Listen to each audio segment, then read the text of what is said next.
So I want to share something with you real quick before we jump into the podcast. So lately I've been hearing this more and more from women, and it's something I went through myself.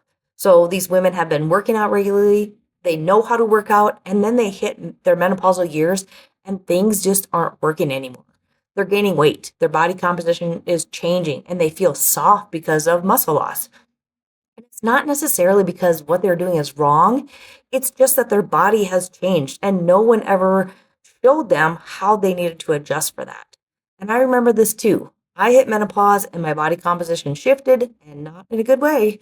My legs were squishy even though I was still working out. So I had to change the way that I worked out. And it's because of that that I'm working on a brand new program called the Menopause Muscle Building and Body Recomp.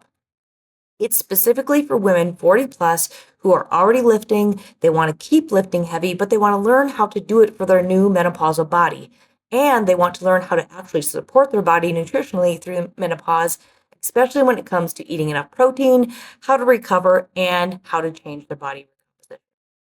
I'm starting this as a beta coaching program, which means it'll be a small group, it'll be more hands on, and those women will get early access and beta pricing, which I will finalize everything soon. If that sounds like something you want to hear more about, there's a link in the show notes to join the waitlist. And being on the waitlist doesn't lock you into anything, it just makes sure you get the details first and you have the option to jump in at the beta coaching rate if it feels like a good fit. All right, let's jump into today's episode. Hello, everyone, and welcome back to the Fit Chicks and Hormones podcast. My name is Angie Marone, and I'm your host. If you're doing all the right things, but the scale's not moving, your clothes are fitting tighter, especially around your middle, and you're getting older and things are getting harder, this episode is for you. The thing is, you're probably not doing anything wrong, per se. It's just that you might not be doing what you need to be doing for this midlife body of yours, okay? So today I want to talk to you about the metabolic shifts that are happening in your body and the 3 key strategies to work with your hormones, not against them, so you can finally get rid of that stubborn weight. So why does fat loss and weight loss get harder in midlife? Well, your metabolism is shifting. And around perimenopause and menopause, we end up losing about 10% of our muscle mass per decade. That is a lot. And that starts in our 30s and gets faster and faster into our 40s and 50s. Muscle is your metabolic engine. When you have less muscle, you have a slower metabolism. Slower metabolism means you burn less calories, okay? And then estrogen is declining. It's going down, and this affects how your body processes carbohydrates and fat. So what's happening is that you're becoming more insulin sensitive, and this decreases your cells and they don't respond to insulin as well, meaning more glucose gets stored as fat. Your body becomes more efficient at storing body fat. Lucky us. And it particularly likes to store it around the midsection. And then your stress hormone cortisol, you know this one, I talk about this one all the time, it becomes higher, elevated, right? And that adds on more belly fat. So when you try to eat less, because that's what worked in your 20s and 30s, it's actually going to backfire now, and it's going to slow down your metabolism even more. So you have to do something different. It's a must if you want to see changes. Remember, keep trying the same things over and over again and not getting the results. That's a sign of being insanity. So stop doing that. You have to do something different, okay? So now I want to talk about the 3 foundations of metabolic health to help you start losing the body fat. If you want to see this happen, you've been struggling, it's not working, you're trying everything, nothing is working, here's where you need to start with these 3 foundations, okay? So first, foundation number 1 is eat to support insulin sensitivity and muscle. Ladies, protein is your best friend, and you're probably hearing it all over the place, but it's true. You're probably just like, whatever, everybody's saying it. It is the absolute truth, okay? Protein is your best friend. You need to aim for about 25 to 35 grams of protein at every single meal, not just in a day, every single meal. Why? Because protein helps maintain muscle mass. Remember, we're losing all that muscle. We want to maintain this. It helps to maintain it. It makes you feel more satiated, so you don't have as many cravings and you feel more full. It also has a higher thermic effect, excuse me, which means you burn more calories to digest it. So you're burning calories because you're chewing protein. I mean, that's an easy win, right? And more protein helps to stabilize blood sugar. So some examples, I always say if you're not measuring, try to eat about this much and a half.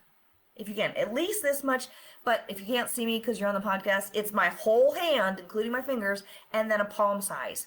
Like 4 to 6 ounces of some type of protein, whether it's chicken, it's fish, it's beef. You can also do 3 to 4 eggs, but that could be it could look like a lot. So maybe you do like 2 eggs and then you do like 4 to 6 whites to add more protein without adding too much fat. You could also do Greek yogurt with some protein powder. That's going to help you to get that 25 to 35 grams of protein. Cottage cheese, if you can do dairy. There is also a lactose-free cottage cheese that I have tried, so that's an option if you like cottage cheese, but maybe you shouldn't be doing dairy, okay? Eat the protein. Find the protein. So many women in midlife are under eating protein, and they're averaging around 60 to 70 grams when they need to be at least 100 grams or more. I like to think that if you could say 1 gram per pound of body weight, that's going to be good for you. But even if you get over 100 grams, you're doing your body good, okay? So that's first. Second, you want to balance your blood sugar. This is an absolute must. This is what is leading to more belly fat because we're eating more carbohydrates than protein, okay? So what do you need to do? Right, we're eating our protein, but if you want to eat your carbohydrates by bumping up your protein, you are winning. You're putting these things together. You're doing a 2-for-1 and you're winning, okay? So when you pair your carbs with protein and fat, it helps to prevent those insulin spikes. You also want to be focusing on fiber-rich carbohydrates. Not all the starches and not the processed carbohydrates. So think lots of vegetables, lots of berries, lots of beans if you can handle them. Whole grains in moderation. You can do potatoes, you can do rice, you can do quinoa, but you have to make sure you're pairing it with a protein. It's an absolute must, okay? So you also want to make sure you're avoiding long periods of fasting or you're skipping meals. I tell my clients 3 to 4 meals a day, and that includes a snack, okay? Always, every day, every day, every day. It's a must. That keeps your blood sugar from doing this. We want it to be here, okay? If you want to fast, a 12-hour fast is plenty. It's good for health benefits. There are good benefits. It also lets your digestion rest. But the longer you go into that fast, and I know some women will swear by it because they tell me, I tried it too, but it just stressed my body and eventually I ended up losing. I ended up losing in the end because I started gaining weight, okay? So the longer you fast, the more stress on your midlife body. And the reason that most people, they're like, fasting is working, I'm losing weight, it's probably because you're eating less calories. Okay? But what happens when you stop fasting and you add those calories back in? You're going to gain the weight back. We want to train your body to to be metabolically healthy so that you can eat more food and still lose weight. That's what I work with on my clients all the time. Eating more food to lose weight and get results, because that's ideal. We don't want to starve to have to get results and never be able to enjoy life, right? So my goal is to teach my clients to eat more food to get results, okay? Instead of under eating. And here we go into that, the under eating. We don't want to be under eating. Eating too few calories sends starvation signals to your body, and it slows down your metabolism. If you think of your metabolism as an engine, right? We want it running fast. Running fast burns fuel, right? Just like your car running fast burns off gas. When it runs slow, it doesn't burn anything. We want it going fast. So how do you know if you're under eating? You can't guess. You cannot guess. You have to track. So I suggest tracking your foods for 5 to 7 days and see. Excuse me. No woman that I know of, unless I don't know, like I would have to talk with you, but no woman, unless they are bedridden and never get out of bed, should be eating under 1,500 calories. If you figure out what your TDEE is, that means the amount of calories that you burn just living life. Most people are around 1,400 to 1,500. That means if you were laying and sitting or sitting and laying around all day long, that's the amount of calories that your body needs. Well, then to lose weight, you'd have to cut those calories. That's nothing. Your body needs more than that, because once you start cutting below that, it starts affecting your hormones, it starts affecting your digestion, it affects your sleep, your energy, all of the things, okay? Most women, when they're metabolically healthy, like I mentioned before, can eat up to about 1,800 calories, 1,800 to 2,000 calories or more. And if you carry more muscle, you can eat even more food and still get results, still feel good, still get rid of the belly fat, okay? Don't guess if you're eating enough. You need to track and figure it out. And if you track it and you're like, I'm eating this much and I'm still not getting results, reach out to me. Send me a DM on Facebook or Instagram and we'll figure it out together. Maybe you just need to make some adjustments with some things, but you have to track first. I want to see you track for a full week first before you send any messages to me. Figure out where your calories are sitting. Your body needs fuel to build muscle and to burn fat. So you need to eat food. Obviously, it needs to be clean food, not a bunch of junk, not a bunch of processed stuff. You can have some things in moderation, right? Because I always tell my clients they don't have to give up any specific food that they love. But you need to learn how to consume it in a way that supports your goals and your overall metabolic health. Okay? You love pizza? Great. Let's learn how to eat it so that it doesn't affect your goals, so that it doesn't affect your health. Foundation 2 is how to move. You need to move and you need to build and maintain muscle. This is also a must. And for some women, they are just starting to lift weights in their 50s. I just started with a client. I had a client, I think it was about 65, and she just started lifting weights and doing strength training. And she could not believe in just 3 months how much of a difference it made in her body. She could eat more calories. She was feeling stronger. Her muscles felt great. Her body felt great, because we started building muscle. So it's never too late. You can always lift weights, right? Strength training, it's a non-negotiable right now. It totally 100% is. 2 to 3 times per week minimum. You also need to focus on progressive overload, which means gradually increasing the weight. That is key. That is what is going to build and maintain that muscle. So that means each time you lift, try to lift just a little bit more than that last set, right? That is my goal when I'm working out. I always want to add just a little bit more. It's funny because we have clips at the studio that are like 1.25. They're little clips you can put on the dumbbells. I put them on the barbells. If I can go up 1.25 pounds, I'm winning, right? I'm progressively increasing the weight, even if it's just that amount, right? It doesn't need to be 10, 15, 20 pounds. It just needs to be a little bit. Just like the other day, I improved my squat by 5 pounds. 5, that's it. But I did 5 more pounds, okay? Muscle is metabolically active tissue. It burns calories even at rest. I mean, that's a win there, right? So that means you can sit at your desk and burn more calories if you have more muscle. If you don't have muscle, you're not going to be burning the calories sitting at your desk all day. Your body's just going to be storing fat. Strength training can also improve insulin sensitivity for 24 to 48 hours after your workout, which is why timing your carbohydrates around your workouts for blood sugar support is important. That's when you need to eat those carbohydrates, especially the ones you love, around your workouts, before or after. But also, the good thing is, if you eat them even within the next couple hours or the next meal, your body is still more insulin sensitive, and that's what we want, right? And I also tell my clients, you know what, after you eat a meal, go for a 10-minute walk. Give me 20 squats, something to help with blood sugar balance. It can be that simple. And when it comes to cardio, I know this is a tricky conversation here, and because I know clients, I have women that love their cardio, so I'm not going to tell you can't do it. But long, steady state cardio can actually increase your cortisol and break down muscle. I know some of you maybe want to train for a marathon. You want to do that. That's totally fine, but make sure you're adding the strength training piece along with that, okay? And especially if your hormones are off, so if you don't have any energy, if you are not sleeping, if you are stressed out, if you are anxious all the time, doing long, steady state cardio is not going to help. I did this when my adrenals were burnt out and completely kaput.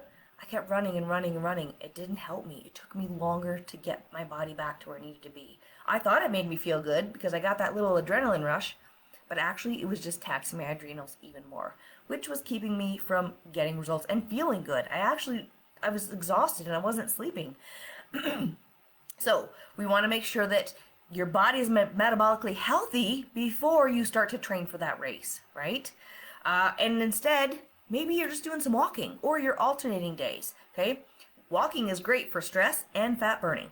Maybe you're doing some short HIIT sessions. That's going high and going low, going high, going low, right? Getting your heart rate up, bringing it down, getting your heart rate up, bringing it down. Or lower intensity things. Maybe it's even just doing some foam rolling. Do something, right? Movement and workouts should energize you. They should not make you feel exhausted or sore all the time, okay? And your daily movement matters. You should have a goal of about 8,000 to 10,000 steps if you can.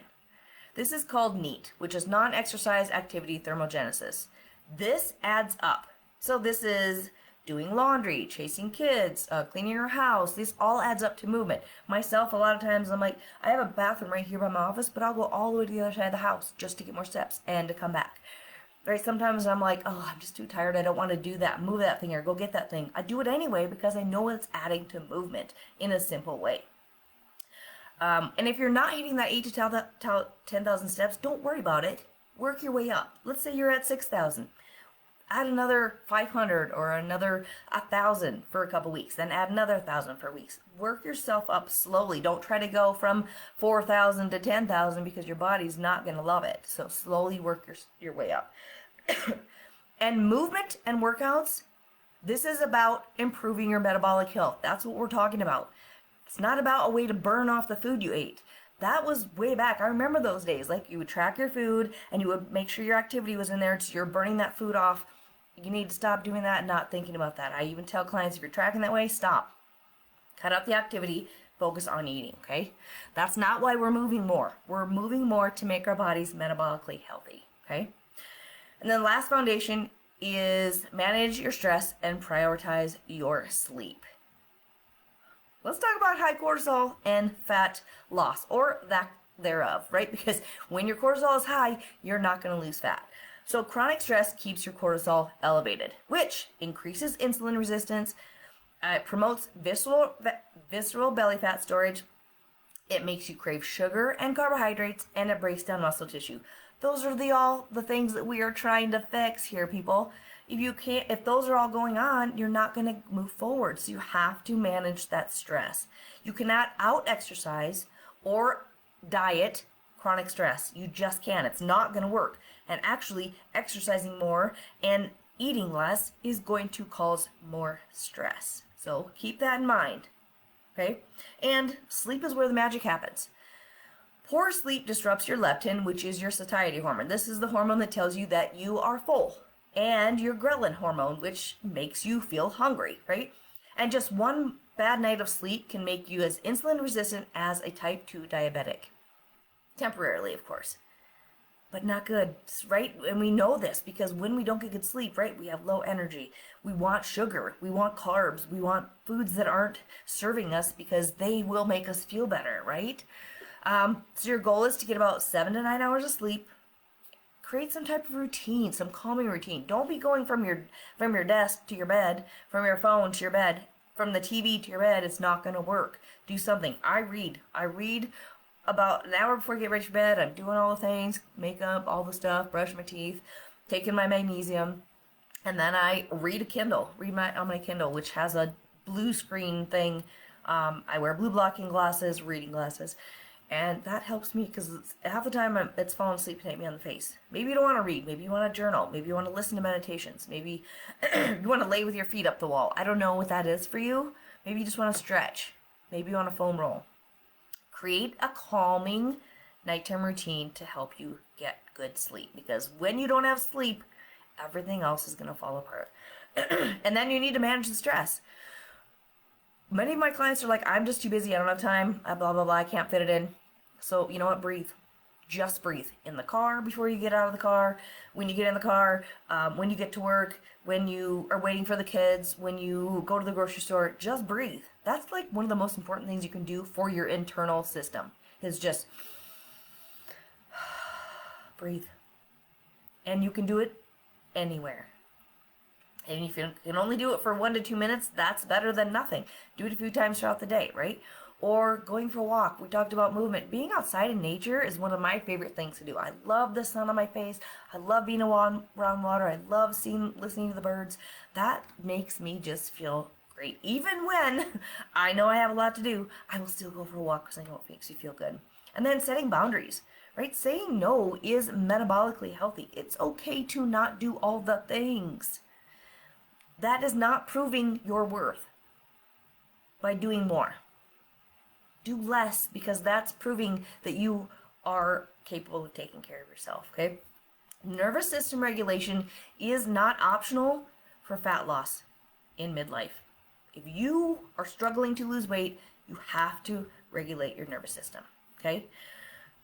So as you can see, metabolic health it's not about cutting calories and restricting foods and dieting. It's not about depriving yourself of fun things or punishing yourself because you ate the wrong food, right? It's about giving your changing body what it needs. Giving it protein, working out, managing your stress, getting good sleep. And when you support your metabolism, fat loss becomes a natural byproduct. When you do these things, the fat will fall off. I can guarantee it because I've seen it happen with my clients over and over again. So if you want to take one action today, my suggestion would be to start with just one of these things. Okay, one of them that I talked about. So make sure you're getting your 25 to 35 grams of protein. Maybe you start just at breakfast. Everyday breakfast, 25 to 35 grams. Okay, or maybe you track your foods for 5 to 7 days to see where you're at. And then you reach out to me like, I'm under eating. What do I need to do? Or I'm eating enough calories. How come I'm still not seeing results? I'll help you. Maybe it's I start lifting weights 1 day a week and I'm challenging myself that time. Or you're creating some type of wind down routine before bed so you get the sleep that you need to manage the rest of your day the next day. Okay? These small, consistent changes create metabolic momentum, and a metabolically healthy body is one that can burn fat, have good energy, and thrive at any age. I don't care if you're 35 or you're 75. If you do these things, you will feel amazing. Your 70-year-old body could feel like it's in a 40-year-old world if you create this metabolic change, okay? You have the choice to do something about your metabolic health today, or wait until things just continue to get harder, or your body starts to break down. That choice is up to you. If I were you, I would choose to start today, right? And maybe you need some structure behind this, because sometimes we all do. Sometimes it's like, it's been so overwhelming. I've tried all the things, nothing's working. And that is what my goal is with this new beta menopause muscle building and recomp program that's coming the end of March. I want to help you create a metabolically healthy body, no matter what age, so that you can thrive and you can live your life feeling fulfilled and happy and healthy and all the things, right? If you want more details, want to be the first one to know the details, the link to get on the wait list is in the show notes, so check that out. You can also reach out to me with any questions that you have. That's all I have for today. I appreciate you taking the time to listen. Share this with anyone that you feel may need to hear it. And until next time, enjoy the rest of your day. I hope this episode today resonated with you, and if it did, I would love for you to share it on your stories and tag me on Instagram or Facebook. A review would be appreciated too. Your reviews and shares not only help us to grow, but they give other women who are struggling through their menopausal years hope that they don't have to continue living the way that they do. Your questions and experiences are also so helpful in giving me subjects to talk about. So feel free to reach out to me anytime on Facebook or Instagram with anything. I would love to help.